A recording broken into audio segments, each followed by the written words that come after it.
केंद्रीय कर्मचारियों और पेंशनर्स के लिए बड़ी खबर है। अगर आप इंतजार कर रहे थे कि इस बार आपका डीए कितना बढ़ेगा, तो उसके लिए अब इंतजार खत्म हो गया है, क्योंकि आपको मैं जानकारी दे दूं कि डीए के लिए कितना % आपको मिलने वाला है, उसके बारे में खुलासा हो चुका है। नमस्कार, मैं हूं आपके साथ ममता तिवारी। आप देख रहे हैं न्यूज 18 का डिजिटल प्लेटफॉर्म। दिसंबर 2025 के CPI-IW आंकड़े जारी होते ही महंगाई भत्ता यानी कि डीए 60% के पार फाइनल हो गया है। भले ही औपचारिक ऐलान मार्च 2026 में हो, लेकिन डीए 1 जनवरी 2026 से लागू माना जाएगा और एरियर भी मिलेगा, क्योंकि CPI-IW 2016 में 100, दिसंबर 2025 में 148.2 पर स्थिर रहा, जिससे 12 महीने के औसत के आधार पर डीए 60% से ऊपर निकल आया है। महंगाई भत्ता किसी अनुमान से नहीं बल्कि एक तय फॉर्मूले से निकलता है। लेबर ब्यूरो हर महीने consumer price index for industrial workers CPI-IW जारी करता है। यही इंडेक्स 7वें वेतन आयोग के तहत डीए तय करने का आधार है। दिसंबर 2025 का इंडेक्स 148.2 रहा, यानी नवंबर के बराबर, लेकिन क्योंकि नवंबर तक डीए 59.94% पहुंच चुका था, दिसंबर का आंकड़ा आते ही ये 60% के पार पहुंच चुका है।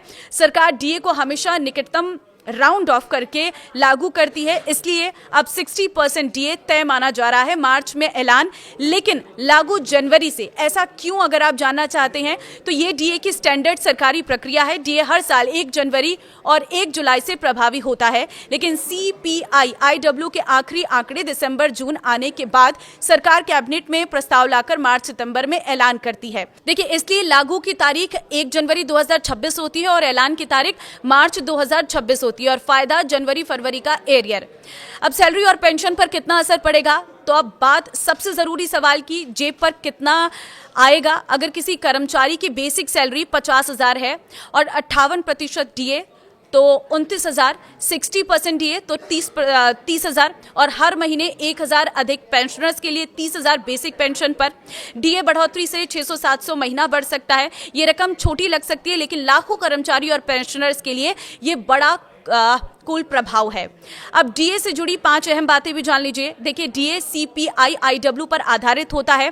दिसंबर 2025 का CPI-IW 148.2, डीए 60% फाइनल हुआ है। 1 जनवरी 2026 से लागू होगा।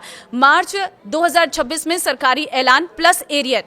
ये डीए क्यों खास है? देखिए, ये सिर्फ एक डीए बढ़ोतरी नहीं है, ये इसलिए भी खास है क्योंकि 7वें वेतन आयोग के तहत 60% एक साइकोलॉजिकल लेवल है। पिछली बार 50% पार होते ही HRA स्ट्रक्चर बदला था।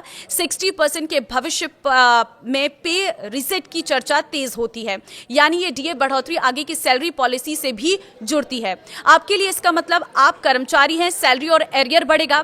आप पेंशनर हैं तो मासिक पेंशन में बढ़ोतरी होगी। आप HRA पर नजर रखते हैं, आगे बदलाव की संभावना है।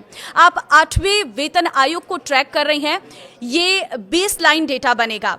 आगे क्या बदल सकता है, तो मार्च में कैबिनेट से औपचारिक नोटिफिकेशन, डीए एरियर का भुगतान। जुलाई 2026 डीए के लिए नई CPI-IW रेट शुरू। 8वें वेतन आयोग से जुड़ी चर्चाएं तेज। अब आपको क्या करना चाहिए, तो सैलरी स्ट्रक्चर और एरियर का अनुमान आप लगा लें। टैक्स प्लानिंग में बड़ी सैलरी को शामिल करें। जुलाई 2026 के डीए के लिए CPI-IW ट्रेड पर नजर रखें। जानिए महंगाई भत्ता क्या है। महंगाई भत्ता यानी डियरेंस अलाउंस, यानी कि डीए जिसका शॉर्ट फॉर्म, सरकार की ओर से अपने कर्मचारियों को महंगाई से राहत देने के लिए वेतन में दिया जाने वाला एक अतिरिक्त हिस्सा है। इसका मकसद बढ़ती कीमतों के असर को कम करना है। वहीं महंगाई राहत यानी डीआर पेंशन पाने वालों को इसी तरह की राहत देने के लिए दिया जाता है। 8वां वेतन आयोग क्यों इतनी चर्चा में है? देखिए, 7वें वेतन आयोग को लागू हुए लगभग 1 दशक होने वाला है। परंपरा के अनुसार हर 10 साल में नया वेतन आयोग गठित किया जाता है। इसी आधार पर कर्मचारी संगठनों और विशेषज्ञों का मानना है कि 2026 में 8वें वेतन आयोग का गठन संभव है, जिसकी सिफारिशें 2027 या 2028 से लागू की जा सकती हैं। 8वें वेतन आयोग से सबसे बड़ी उम्मीद न्यूनतम वेतन में बड़े बदलाव की है। वर्तमान में न्यूनतम मूल वेतन 18,000 रुपए है, जिसे बढ़ाकर 26,000 रुपए या उससे अधिक किए जाने की मांग जोर पकड़ रही है। ये बदलाव कर्मचारियों के जीवन स्तर में बड़ा सुधार ला सकता है। डीए और वेतन वृद्धि का असर सिर्फ कर्मचारियों तक सीमित नहीं रहता है। जब लाखों लोगों की आय बढ़ती है तो बाजार में मांग भी बढ़ती है। इससे खुदरा व्यापार, रियल एस्टेट, ऑटोमोबाइल और सेवा क्षेत्र को गति मिलती है।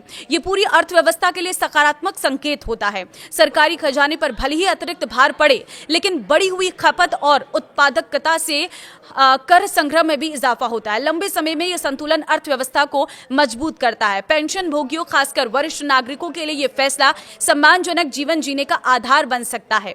तो क्या आपको उम्मीद थी कि डीए इतना बढ़ेगा? मुझे कमेंट में जरूर बताना। अब अपना कैलकुलेशन के हिसाब से आपकी सैलरी कितनी बढ़ने वाली है ये भी कमेंट में जरूर बताना। इस वीडियो को शेयर कर देना हर एक कर्मचारी के साथ, ताकि वो भी इस बढ़े हुए डीए के आधार पर अपनी कैलकुलेशन को बैठाएं और पता कर सके कि उनकी सैलरी में कितना इजाफा हो सकता है।